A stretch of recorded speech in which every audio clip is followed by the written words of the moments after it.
Hey guys, this is the Coding Chronicles, and in this video we are going to set up the development environment and get started with Angular. This series is aimed to start learning Angular from scratch.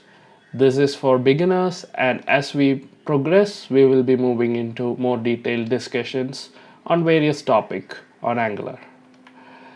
The prerequisites for learning Angular are you should have a basic understanding of HTML, CSS and JavaScript and the basics of TypeScript.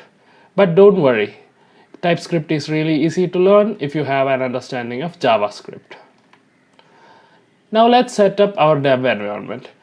To start building an Angular app, we would need Node, npm, Angular Cli and a text editor, which in our case would be Visual Studio Code, but you could use any text editor of your choice. So the first thing we need is Node.js. Open your browser and go to nodejs.org and install the latest stable version for Node.js. When you install Node.js, npm, which is a Node package manager, is also bundled along with it. After you have successfully installed Node.js, open the command prompt and type node -v and then type npm -v. If Node is installed correctly, these commands will return the version numbers that was installed. Now I have Node 14.15.4 and npm 6.14.10 installed. Our next step is to install Angular Cli.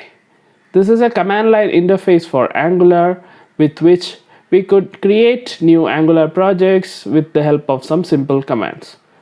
To install Angular Cli, type in the command npm install -g, which is for global, @angular/cli. Now this is going to take a few minutes, but once done, we'll have Angular Cli installed on our system.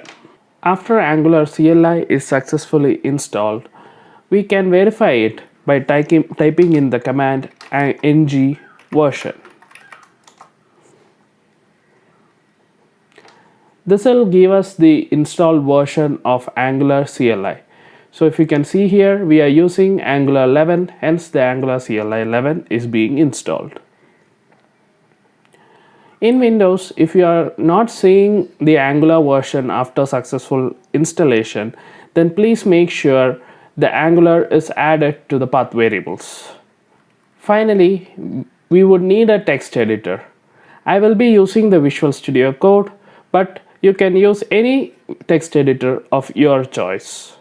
In the next video, we'll create our first application using Angular Cli. Thank you and stay tuned.